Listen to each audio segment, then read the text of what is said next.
जब भी आप एग्जाम हॉल में जाओगे तो एग्जाम हॉल में आपके वो जो 3 घंटे निकलने वाले हैं वो किस तरीके से निकलने वाले हैं वो मैटर करता है कि आप कितना स्कोर अचीव करने वाले हो। कुछ बच्चे ऐसे भी होंगे जो अपना पूरा सिलेबस कंप्लीट करके बैठे होंगे लेकिन एग्जाम हॉल में उनसे क्वेश्चंस नहीं बनेंगे।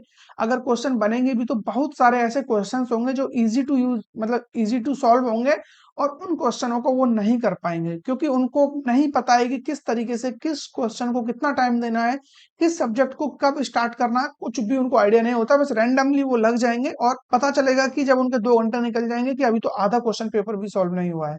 तो वो गलती आपको नहीं करना है। आपको एग्जैक्टली किस तरीके से क्वेश्चन पेपर को सॉल्व करना है वो मैं आपको बता देता हूँ। देखिए, फर्स्ट ऑफ ऑल आपको आपका जो भी एक क्वेश्चन पेपर होगा उसको 3 पार्ट में आपको डिवाइड करना है। मतलब अपना जो टाइम जोन है आप उसको 3 स्लॉट में आपको डिवाइड करना होगा। तीनों एक एक घंटे में आप उसको डिवाइड करोगे। जो फर्स्ट 1 आवर होगा आपका, उसमें क्या करना होगा, उसमें आपको जो इजी टू सॉल्व क्वेश्चन है जो देखने मात्र से ही आपसे बन जा रहे हैं या फिर मैक्स टू मैक्स 1 मिनट के अंदर आपसे क्वेश्चन बन जा रहा है, तो सबसे पहले उन्हीं क्वेश्चन को आप टारगेट करोगे। ठीक है, डजेंट मैटर कि आप केमिस्ट्री से शुरू कर रहे हो या फिजिक्स से कर रहे हो, मैथमेटिक्स से कर रहे हो, कहीं से भी आप स्टार्ट करो। क्वेश्चन देखा, फटाफट आपने समझा कि हाँ आपसे तुमसे क्वेश्चन बन सकता है या 1 मिनट के अंदर ये क्वेश्चन बन सकता है, तो आप उस क्वेश्चन को बनाइए और आगे बढ़िए।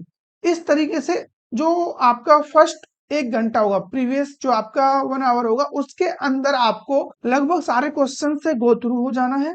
उसमें से आपको 25 से 30 क्वेश्चन को करेक्ट कर ले जाना है। अब आपके माइंड में आ रहा है कि 25 से 30 क्वेश्चन मेरे को करने हैं और 1 मिनट से ज्यादा क्वेश्चन को देना नहीं है, तो फिर मेरा ये जो 60 मिनट 1 आवर लगने वाला है ये कहाँ लग रहा होगा। तो देखिए, ये टाइम आपका लगभग, देखो अगर आप मैक्स टू मैक्स 1 मिनट भी क्वेश्चन के लिए निकालते हो तो 30 मिनट ही आपका जाने वाला है जो क्वेश्चन आपने करेक्ट किए हैं, जो इजी टू सॉल्व है। लेकिन जो रिमेनिंग टाइम है आपका इस 1 आवर में से, वो टाइम आपका जाएगा बाकी क्वेश्चंस को पढ़ने में। कि वो क्वेश्चंस, क्योंकि ऐसा तो है नहीं कि आपको एकदम से पता चल रहा है कि अच्छा ये क्वेश्चन है जो मेरे से डायरेक्ट बनेगा, ये मेरे से बनेगा नहीं बिना पढ़े। पढ़ना तो पड़ेगा ही और पढ़ने में टाइम लगेगा। ठीक है, थोड़ा बहुत अपना दिमाग भी आप यूज करोगे। तो उस सब में आपको 1 घंटा देना है। इस 1 घंटे का जो स्टार्टिंग वाला 1 घंटा है, इसमें कितनी चीजें आपको मिलने वाली हैं वो आप काउंट करिए।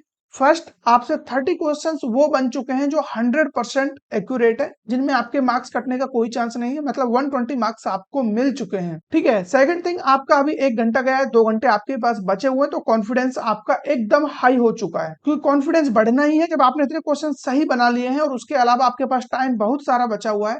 थर्ड, आपको पता चल चुका है कि कौन कौन से क्वेश्चन हैं जो आपको अभी मतलब 1 2 से 3 मिनट में आपसे सॉल्व हो जाएंगे और कौन कौन से क्वेश्चंस हैं जिनमें मुझे थोड़ा ज्यादा टाइम लगेगा और कौन कौन से ऐसे क्वेश्चंस हैं जो मुझसे हिलेंगे ही नहीं, जो मुझे बनाने ही नहीं है, जिनको मुझे टाइम देना ही नहीं है। और ये ऐसा नहीं है किसी पर्टिकुलर एक सब्जेक्ट में आपको पता चला, ये पूरे एग्जाम पेपर जो आपका क्वेश्चन पेपर है, ठीक है, उस पूरे में आपको पता चल चुका है कि तीनों सेक्शन में से किस में कितना दम है और किधर मुझे कितना टाइम देना है। सब कुछ आपके माइंड में कैलकुलेशन हो चुकी है।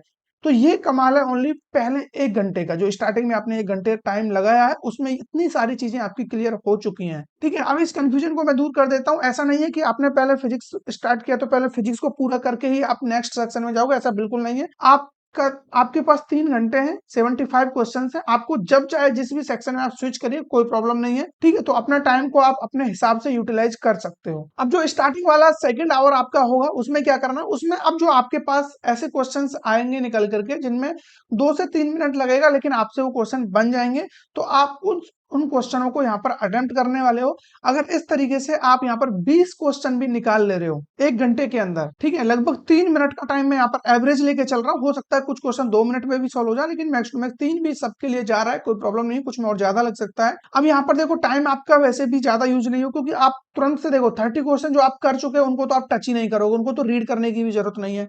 आप डायरेक्ट उन्हीं क्वेश्चंस पर जाओगे जिनमें आपको पता है कि ये क्वेश्चंस मेरे से सॉल्व हो सकते हैं, तो उन्हीं को आप टारगेट करोगे और फटाफट उनमें आप लग जाओगे। 1 घंटे में आप 20 क्वेश्चन अगर निकाल ले रहे हो, ठीक है, 20 अगर ज्यादा लग रहे हैं तो 18 क्वेश्चन निकाल लो। उधर अगर आपको 30 ज्यादा लग रहे हैं स्टार्टिंग वाले 1 घंटे में, उधर आप 25 निकाल लो, कोई प्रॉब्लम नहीं है। ठीक है, स्कोर आपका बनेगा, 100% बनेगा। तो अगर आपने इस तरीके से देखो 30 उधर मैक्स टू मैक्स में लेके चलो, 30 उधर 20 इधर, 50 क्वेश्चन तो आपके ऐसे ही बन गए, समझ रहे हो। अब इन 50 क्वेश्चन में से और लेते करके मान लो आपके 4 क्वेश्चन गलत भी हो गए, 46 तो आपके तब भी बन गए, मतलब 180 का तो स्कोर आपका अचीव हो गया। अब आपने 180 का स्कोर अगर बना लिया है, ठीक है, 180 का स्कोर आपका बन चुका है, तो अब आपको ज्यादा टेंशन लेने की जरूरत नहीं है। क्यों? क्योंकि आपका 99 परसेंटाइल स्कोर आ चुका है, 180 मार्क्स आपके आ गए हैं। अब आपके पास जो 1 घंटा बचा हुआ है, पहली बात तो आपके पास कोई स्ट्रेस नहीं है, किसी भी तरीके का कोई डिमोटिवेशन नहीं है। आपको पता है कि आपने एग्जाम को क्लियर कर लिया, आपने इतने लगभग 50 क्वेश्चंस कर लिए हैं, और उस टाइम पे तो ये भी नहीं पता कि मैंने 4 क्वेश्चन गलत किए हैं, इसमें आपको सब कुछ सही लग रहा है, ठीक है। तो 50 क्वेश्चंस होने के बाद अब आपके पास क्वेश्चंस बचते हैं यहाँ पर 25। अब 25 में से जितने आप बना सको लास्ट के 1 घंटे के अंदर, चाहे आपसे 5 क्वेश्चन बने, 6 क्वेश्चन बने, 7, 8, 10 जो क्वेश्चन बन रहे होंगे, वो आपका मतलब जो भी क्वेश्चंस हैं वो डिसाइड करेंगे कि आपका रैंक कितना आने वाला है। सिलेक्शन तो आपका हो गया, सिलेक्शन को कोई नहीं रोक सकता है, ठीक है। आपने 99 परसेंटाइल अपना बना लिया, एनआईटी आपको मिल जाएगा, ट्रिपल आईटी आपको मिल जाएगा, कोई प्रॉब्लम नहीं है, ठीक है। अब आपको अगर रैंक इंप्रूव करना है तो उसके लिए फिर आपको ज्यादा कुछ नहीं करना। जितने भी 1 घंटे के अंदर जो लास्ट का 1 घंटा बचा हुआ है, उसमें जितने क्वेश्चंस आपसे बन जाए उतने क्वेश्चन आप बना लेना, इजीली आपका काम हो जाएगा, ठीक है। उसमें चाहे आप फिर एक क्वेश्चन को 5 मिनट दो, 7 मिनट दो, 8 मिनट दो, जो टाइम आपको देना है। और अगर आपसे क्वेश्चन नहीं बन पा रहे हैं, फिर भी आपके पास टाइम बच रहा है, तो आपने जो क्वेश्चन सॉल्व किए हुए हैं उनमें आप एक बार फिर से उनको रिवाइज कर लीजिए, उनको एक बार फिर से गो थ्रू लीजिए, कहीं कोई मिस्टेक तो आपने नहीं की है। इस तरीके से जब आप क्वेश्चन पेपर को करोगे ना, तो आपका जो ये 3 घंटे ना ऐसे चुटकियों में नहीं जाने वाले हैं। फिर ये 3 घंटे आपको इतना ज्यादा सेटिस्फेक्शन दिलाएंगे ना, आप सोच नहीं सकते। क्योंकि जब आप अपने हिसाब से एक एक मिनट को यहाँ पर दे रहे होंगे और उसमें से आउटपुट आपको साथ साथ मिल रहा होगा, और आपके जो भी हार्मोन्स हैं, आपका जो भी कॉन्फिडेंस बूस्ट करने के लिए, ठीक है, तो वो आपको तुरंत से यहाँ पर रिलीज हो रहे होंगे, और आपको काफी मजा आने वाला है क्वेश्चन पेपर को सॉल्व करने में। लेकिन ये तभी पॉसिबल होगा जब मैंने ये जो टॉपिक्स बताए हुए हैं इनको एटलीस्ट आप कवर कर लेते हो। ये नहीं है कि स्ट्रेटजी तो आपको समझ में आ गई लेकिन पढ़ा कुछ भी नहीं है, तो उन चीजों का फिर कोई सेंस यहाँ पर नहीं बनेगा। आई होप आप लोगों को ये सेशन काफी मजेदार लगा होगा। अगर इसमें कोई भी आपको डाउट है, कुछ भी अभी भी कंफ्यूजन है, कमेंट बॉक्स में जरूर बताना। कमेंट बॉक्स आपके लिए हमेशा की तरह ओपन है, ठीक है। तो यहाँ पर आकर आप अपनी राय दे सकते हो, अपना जो भी क्वेश्चन है वो रेज कर सकते हो, उसका आंसर आपको मिल जाएगा। इसके अलावा इसी तरीके से आपको अगर वो वाला टॉपिक मतलब ये वाला वीडियो चाहिए कि कौन कौन से ऐसे टॉपिक है, लीस्ट इंपोर्टेंट टॉपिक जो हमें नहीं करने या फिर उनको बहुत कम टाइम देना है, वो भी मेरे को जरूर से बताना।